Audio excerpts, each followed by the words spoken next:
I started with a Canon 7D. That's my dad camera. He gave it to me. He's like, here, you want to use this camera? Go ahead and use it. So I started with that camera, not the latest and greatest, but it was a good camera. And it's not so more say the gear, it's how you use it. Hello, everybody. My name is Joseph Baldwin. I am a photographer and my business is Creative Works.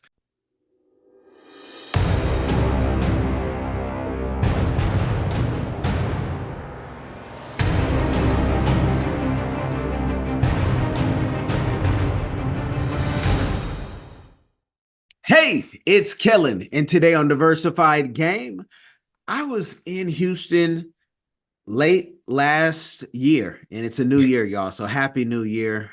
First interview that I have done live in the new year, I believe. But I was talking to this brother at the gala, and he was the photographer. And he had a good spirit about him. It was really easy to, you guys, when you guys go to these galas and you're like, hey, I wonder if I'll ever get my pictures or is it going to cost me? We're going to talk about all of that too, y'all, because it's going to be a learning lesson for all of us. Because I have learned sometimes you don't get the pictures. It's whoever's paying them. But Joseph is going to give us the game on being creative and what CreativeWRKS is all about. Joseph, welcome to Diversified Game. How you doing? I'm doing all right. Thank you for having me. It's a pleasure. Thank you for coming on. And since you were shaking your head, let's have that lesson right now in the beginning. Okay. When people go to events and they, my- take a photo Yeah. Yeah. and people say, well, how am I going to get my photo? And sometimes, Mhm. there'll be a QR code. Every place Yeah. has a different thing. So tell us, for those of us who love taking photos, but we want to know, what is the protocol in 2024 and beyond on, do we get our photos or is it up to the person who's paying you? How does that work as a photographer? It really is up. It all depends, especially if it's in contract. Usually I would send the photos to whoever is hosting the events first. That way they have a glance look at the photos. And then I would also give people my business cards to reach out. So when the photos are ready, they can reach out to me and I can get them in connect and so they can get their photos. Okay, but does it cost money? That's the Oh, yes, for sure. It sure do cost uh, money. Yeah. Okay. Okay. Yeah. And that's where, because I have seen folks at let me not say too much because I sit on a couple of boards and people say, you Oh, talking about me, yeah. but like where the photographers say, take a picture, Yeah. and you take a picture Hmm. and you're like, okay, can I get my photo? And then you get an Yeah. invoice. And people, Yeah. I have heard, black folk especially, I done Yeah. heard some things. Oh I'll man. never use that photographer because, and it's like, it's not the photographer's fault. Yeah. We didn't know the deal. And so, have you come in like contact with that or hostile people? Like you told me to take a photo. Like, yeah. Yeah. From per se, I haven't come into contact with somebody hostile, like, oh, well, deserve the photo. But to me, my work is art. Anything I take pictures of is art. So that's business outside of business. So if people approach me and they want me to take their photo, I'll take the photo. Now, whether you want that photo or not, that's really up to you. I don't, I'm a business. So just like they're paying me to be here, this costs me just as much as it costs you. So Okay. And I'm gonna just tell you, and I'm sure you've heard all this before, because I was at uh-huh. an event and Yeah. people are like, well, um, some people wouldn't even respond to find out Uh-huh. what the price was. So what's a good range for somebody to get their photo? Because I remember what the price that I paid, and I heard, well, I think they got over and they weren't even a member. And it's like, well, did you like your photos or not? Did you want your Yeah. photos or not? That, Because you didn't have to pay for them. yeah. That You didn't have to take the picture. So what's a good range for somebody when they're at an event, they get a photo taken that they should be Mhm. that they should be paying so they don't think Yeah. like someone's trying to get over on them. I would say a good range would be like from $5 to $10. It really just depends on the event, the photographer, everything, on how they do their process. Because whatever it costs them to produce it, it's really how much it's going to cost you to pay for it. So it all depends. But I would say between $5 to $10, that's a good range to start with. Now, if you want to touch up and everything else, it'd be a little bit more. But That's a good Tell range. what that little bit more, because I know I paid a little bit more, and it was a beautiful photo, and for what I used it for, even if I Uh-huh. did not know it was going to cost. But what is a little bit more? Because I know I might have a board member tune in or check this out. Go to the Yeah. most people listen to us, but should might Hmm. go to the YouTube and be Well, like, "Yo, I yeah, see some charge like 25, 50. Like I said, it all really just depends on the photographer and how they do their process as far as charging for photos. So the sky's the limit. You may pay $100, but it's their product and service. So being respectable of this is the price, the price is the price, and you just have to pay the price. So it all depends. It really all depends. okay." And if you can pay the price, y'all, photography, any type of arts, it's not easy. Yeah. And for 2024, we really got to get into just pay people's price and bless Yeah. them. Even if you think you overpaying, I bet you it'll come back. I Yeah. bet you, Yeah. but or go to Joseph because he told you what the photo could Yeah. be. So Joseph, Yeah. look into your queue and just send me my invoice whenever you get a Okay. chance. Because Okay. because I want the picture with myself and I want the picture with me and Stephanie Okay. Coleman, found in my long lost relatives over there. What got you into photography, and are you able to do it, full time? Have you, you're a young man Yeah. still. This is not an easy game. Oh no. Okay, so what got me into photography? I first started out, I wanted to do movies. I wanted to be a movie director specifically. And I was studying film and I was playing around with the camera. And then I wanted to learn more about the camera. So I had went to a meetup downtown Houston. They had models, photographers, and I was all new to this. And ever since that day, it just blew my mind. Like there's other things you can do with a camera, and I'm just like, wow. So ever since then, I just been on a journey of just doing portrait photography, fashion photography, and yeah. Okay, now you wanted to do movies. I'm not going to just let Yeah. that sit because right now, are you still pursuing to get into movies? Are you going to the conferences? I'm in South Florida. NATPE in Miami is out Uh-huh. of bankruptcy and back. And this is where Oh, people wow. go to not just learn the game, but all the Yeah. buyers come to buy movies. So you get to learn a lot of game. Where are Yeah. you in that dream of making that happen? I'm more so I'm kind of shifting because like I told myself the first film that I wanted to shoot was like would be a short film on mental health and suicide awareness because I had to do that as a project for HCC when I was taking classes and we had to do I think it was Suicidal Awareness Month and we had to do just a short brief. It could have been a video or a PowerPoint on mental health and how to be aware of the signs of depression or somebody going through depression. And so right now I'm kind of in a shift between making my photography more documentary type style of photography.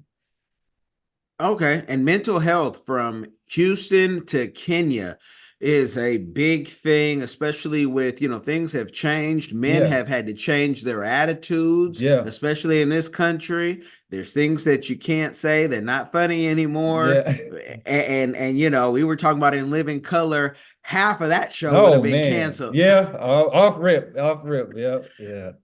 Yeah, so I always like to see people, dreams come true. And the purpose of this Hmm. podcast is to show people how folks have started, sustained, and succeeding in what they do. Yeah. And so when I hear that, like that was the dream, do not let go of the dream. Yes. Yeah. Make it happen.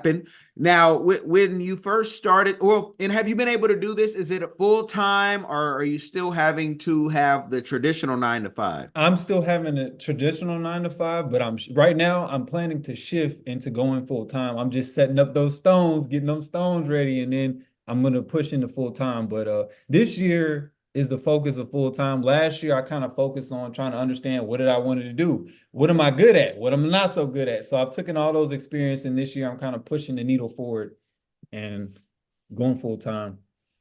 Okay, that's the goal, man. Yeah, We bless that. Let that happen in Jesus Christ's name, and you start hiring, full yeah, time and yeah. hiring, and that's when the real the fun begins. When you first started, what type of support or lack thereof? Because one thing we know is you have a dream and there's a dream killer, Yeah. like Joseph and his Yo, brothers. God. Woo, dream killer. Okay, when I first started, it was just my parents. My mom and my dad were my biggest supporters. And even myself, I had to become my biggest supporter because even though it to somebody else, your dreams may sound crazy, but to you, they're your dreams. And to me, I've been able to learn how to protect what I want, go after what I want, regardless of who's saying what. I don't care. I'm gonna do whatever I need to do it to live my dreams. So my parents have been the biggest supporter of mine in my corner. No, that's dope. Are you just how have you learned how to block out any of the dream killers and say, well, make sure that you keep a 9 to 5. Okay. Don't try too quick. Step by step. What Yeah. have you done to block those people out? I just do it. I just, once I have my mind made up, I just do it. I write it on my calendar. I write it in my journal, even if it sounds crazy. Even if it didn't happen yet, I write it as if it's already happening. And I just do whatever I need to do and be present.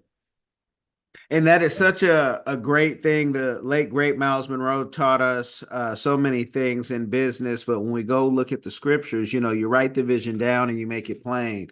Faith without works is dead. Yeah. And you just somehow, when you just keep pursuing something, Yeah. especially when it's your purpose, it Hmm. happens.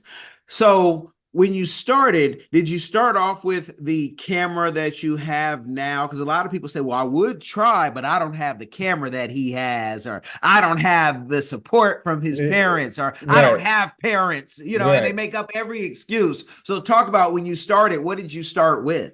I started with a Canon 7D. That's my dad camera. He gave it to me. He's like, here, you want to use this camera? Go ahead and use it. So I started with that camera, not the latest and greatest, but it was a good camera.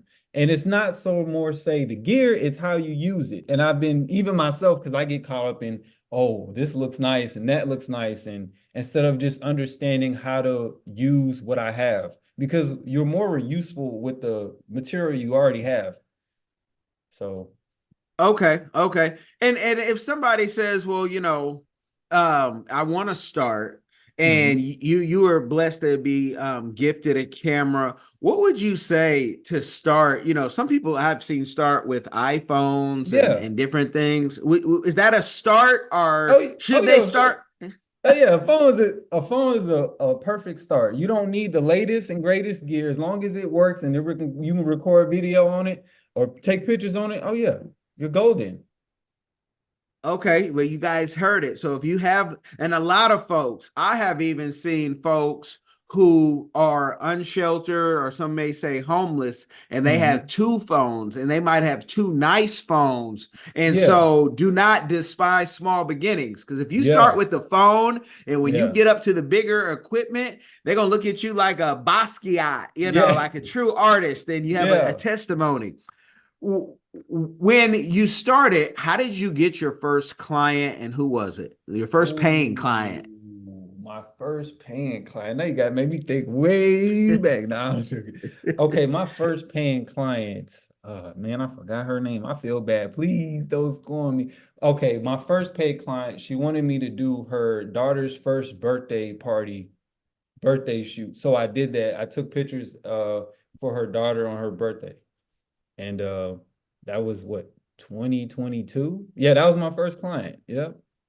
Man, 2022. I Yep. love it. I love it. And and your website, you guys go check out his website. The links are in the description, whether you're listening, the majority of you listening or you're watching. It's a beautiful site with some beautiful models, whatnot. But it was a child's birthday, not a quinceañera, not a big wedding, and I know child birthdays now, because we've seen, child birthdays, they got karaoke sexy red, which is Oh man. a Oh. dang shame.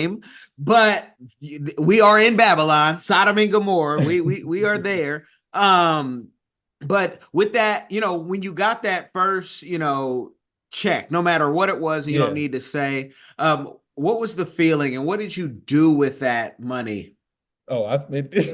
I ain't even gonna lie. I spent, but no, when I had my first paid client, I was in my living room and danced. I was just dancing. That's what I do when I get, I've achieved something or work towards something. I just dance. So I'm just in here, woo, just thrilled and grateful to know that my service is valued and needed, because starting out as an entrepreneur is kind of what you call intimidating because you're trying to sell or you're trying to approach people and have and gain their interest into what you have, your services. And that can be intimidating because like, well, what do I say and where do I go and how do I find these people? And I've learned from my experiences, just create.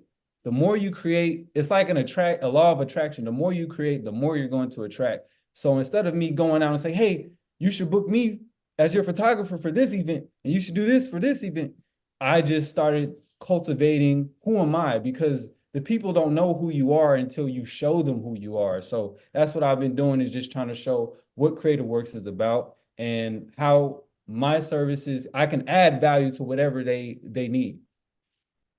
And with that value, let the people know out there, whether they're in Houston, or I have a feeling if somebody wants to hire you to come to Dubai, if they got Yeah. the right check and the right first class or business class ticket, you could be there. Yes.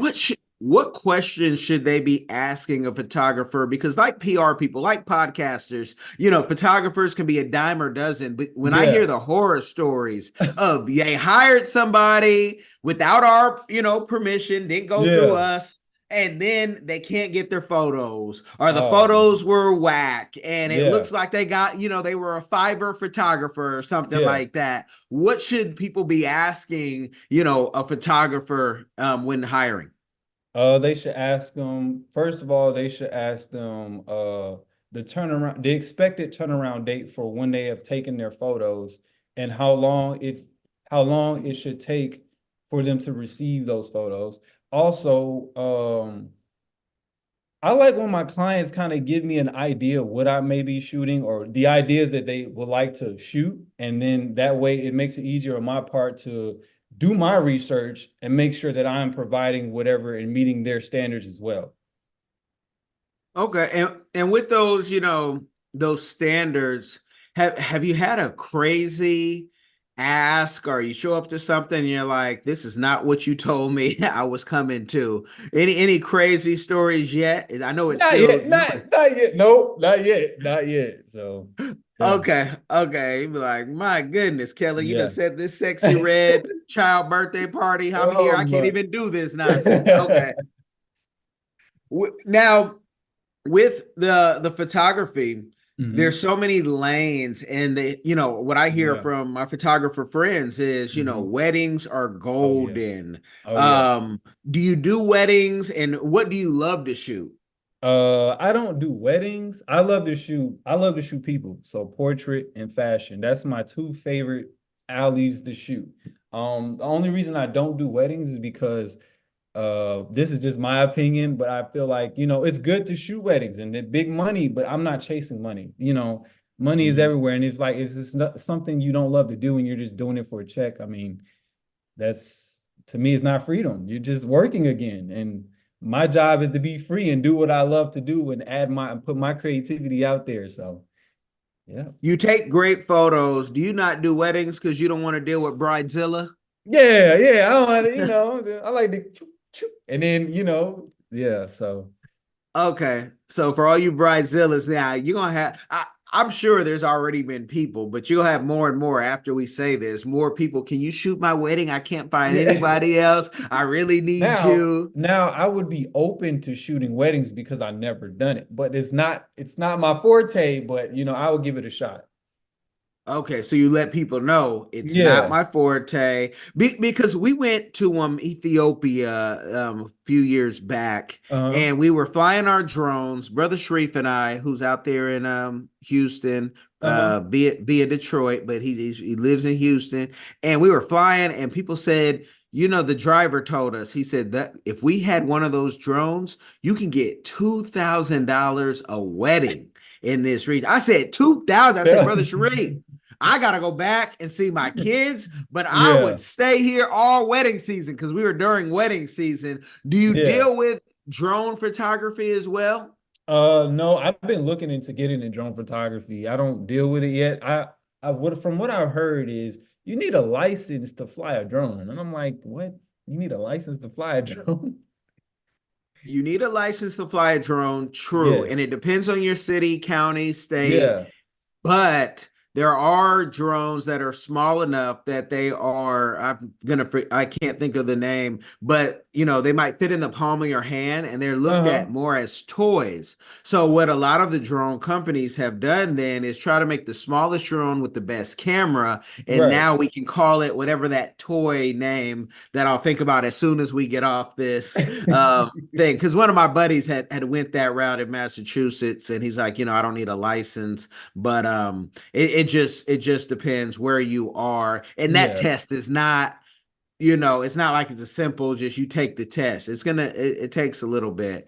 So there's a workaround, so don't be discouraged. Yeah. uh with you, and you say you're not chasing money and money is everywhere, go Yeah. deeper into that. With we have podcasts out there, Burn Your Leisure, Oh and folks yeah. are always Oh talking yeah. about the play Yeah. and how people can get, everybody should be rich right now, Yeah. which the poor you'll have with you always. Ooh. Talk about that, how you're not chasing money. Who got you there, first of all, because that's a mindset. Really myself, because I used to form a habit of chasing money and realizing that I was just repeating a pattern of working hard and working harder to get the money, and instead of realizing that you need to have an abundant mindset, because money, like you said, money is everywhere. And I had to learn that even this past year has been very successful for me when I stopped focusing about the money and started focusing on the core of me and what I wanted to do and how I wanted to do it. And that's how everything else came in alignment, because I was aligning myself to those things. I wasn't chasing money. I wasn't out saying, yeah, everybody should be rich. And, everybody should be rich, but everybody can't be rich. And to find a way to become rich, you have to be rich within without having that source of money or income, if that makes sense. Like, you just have to form and practice abundance. That's where I get it from. I practice a lot of abundance. Okay, and I'm hearing the haters right now that are Yeah. gonna listen to this, and they say, Yeah. "Well, if my last name was Baldwin, and my people wrote all these books and did all Yeah. these things," I'm talking about James, right? Yeah, I know exactly. Yeah. Okay, yeah, yeah. So Yeah. let the people know: do you come from a legacy of wealth and success where you don't have to worry about money? Because some folks will try Yeah. to use that against you and say, well, I'm not there because Yeah. of, my granddaddy didn't do this and that. So let the people Yeah. know. Well, I did come from a two-parent household who had, good paying jobs, but I also seen my parents struggle and have no jobs and having to move to Virginia and living with my family. So I know what it's like to hit the bottom. Even I hit the bottom myself and been in debt and been behind on child support and catching back up. But it really comes down to the person of how bad do you want it. And I understand, everybody is not blessed with the most shiniest objects and a silver spoon, but it's really a personal journey, and putting yourself out there for you to make it, because everybody can make it. It's just a matter of how much you apply yourself. Amen. Amen. Can you talk about a community give back that you are doing or that you would like to do? And keep in mind, y'all, this business is still fairly new Yeah. and it's not an easy business, but your give back can be anything. I mean, it can just be having mentees or, going talking to, young people. But what is your community give back that you'd like to do or that you're doing right currently? My community give back that I would like to do. I would like to host kind of like a meet and greet for the local photographers and models in Houston. I've been thinking about this for a minute now. But I kind of just want to have a little meetup, and everybody's creating and networking and having fun. I've thought about that. Also thinking about doing some courses for people who are interested in starting a photography business with the knowledge that I know. So that's the community give back I want to give back, is the knowledge, because what I've learning and learning on my journey is having those resources and starting out with no resources and then finding the resource. So I want to be able to make sure that whoever comes behind me, that I can lay down the groundwork. That way their journey will be a little bit easier and they won't have to question everything.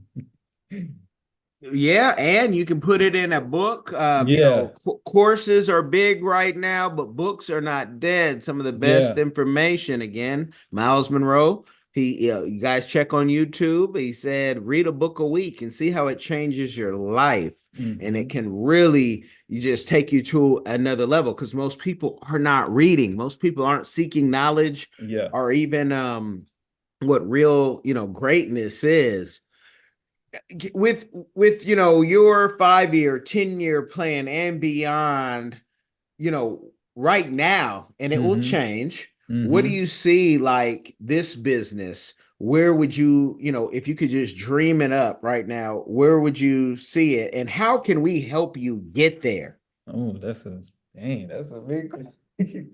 All right. So where do I see it? I really see my business all over the world, traveling, having part of my 5-year plan is opening 2 studios and having a studio as like a space for other creators to come and create and have my own little home studio where I can do my own personal work out of, and uh, helping build programs for creatives and entrepreneurs to be able to have the tools and the material they need to create and be great and run a business. That's where I see my business. And how could I get there is really just the support. And this is the support that I need, coming on your podcast and just telling my story, because, those stories are what people need to hear to tune that frequency, like, they made it. I can make it too. Amen. Amen. And I would definitely tell you, check out if you haven't already, because Houston is so blessed with Uh-huh. business and black business. The co-working spaces, the RFPs from the government, the requests for proposals, those government contracts, getting on Hmm. those lists. And I tell people, not that you chase them, but just get on the roster, because you'd be surprised when they call you, especially during times they got to burn money, and they Yeah. call you and they say, hey, we need you to, and you're like, wow, I didn't even think they were thinking of me. But it's Yeah. also when you're out there and you're networking and you have different certifications that the government offers, and I, in no way, you guys, am I pushing people to get certifications and to think voila, it's going to happen overnight. You have to work those things. It's not an easy fix. But if you're not on the rosters, and I'll give you an example on why I say this. When we do get government contracts, sometimes there's a clause and they tell us you have to give, whether it's minority business or black business, and they give you a roster, and they say you have to spend X amount of money of the money we're giving you with Hmm. these firms. Well, what do? You find firms that are trustworthy, maybe you know them. But if you're not on the roster, and a lot of black business is not on the roster because they say, I don't want to fool with them people. Well, you fooling with me. You ain't fooling with those people. But I can't give you the money because you're not on this roster, because you're not Yeah. certified. So I don't, I'm a straight independent, so I don't believe in one party unless it's Hmm. that third party or the party we can write in, because they're not fighting necessarily for us fully, in my opinion. Very few politricians are, but when we are doing this stuff, we can't give you the money because you're not on the roster, and you got to do it now. You can't do it after, companies get their money. So that's just a word for the wise. Let the people know, Joseph, where they can find you, and any last words that you want to share with the people. You can find me on Instagram at CreativeWorks777. And also you can find me on my website. The link is in the description. And also my email, creativeworks@gmail.com. And some of y'all can find them at your next event. Yep. Tune in, check it out. Now I need you guys to do something, whether you are listening. I know majority of you are on iTunes or Podbean, but I need you to make a review for the podcast. I need you to like and subscribe to it, because this is game that you can use. But more importantly, can you share this with somebody? It will change their life. Y'all be blessed. Welcome to South Africa, and you will be coming with the African Diaspora News Channel with Phil Scott, of course. He is hosting you guys in this amazing country. He's been here before, he's been back again, and now he's bringing you on this trip. So make sure you sign up early so you can go ahead and come on this trip as well. It's going to be an amazing trip because we're actually coming to Johannesburg. We're going to show you all the sites like Mandela Square. And then, of course, from there, we're on our way to Durban. Durban is a special place. It's our playground. This is where the people of South Africa go to have a good time. It's tropical. We have beaches. We have everything. We have culture. We have nightlife. Everything is here, and you're going to absolutely enjoy yourself. So sign up with the African Diaspora News Channel now with Phil Scott, and we will see you guys here in what we like to call sunny South Africa. See you soon. Are you tired of the rat race in America? Are you ready to visit the motherland to relax and rejuvenate? Are you ready to explore all that Africa has to offer? Then check out the brand new Diversified Game Academy course, Prepare for My First Trip to Africa. Are you worried about being able to afford the trip? We got you. We will show you how to travel either on a budget or as a baller. Learn how to stress the value of the USD. Did you know that 100 United States dollars is worth over 1,000 South African rand, or 10,000 Kenyan shillings, or 54,250 West African CFA? Are you worried about taking your kids? Get the game from Kellen Cash, a bona fide world traveler, having traveled to almost 20 countries, several of those in Africa. Get the game on taking your kids on their first trips. Learn how to find the best tickets, get the visas, and plan your own adventures in Africa. Don't let Eddie Murphy have all the fun. Plan your own coming to Africa trip starring you, produced by you, and featuring you. If you are ready for a life-changing experience, sign up for our course today, Diversified Game Academy. Get prepared and purchase at diversifiedgame.com.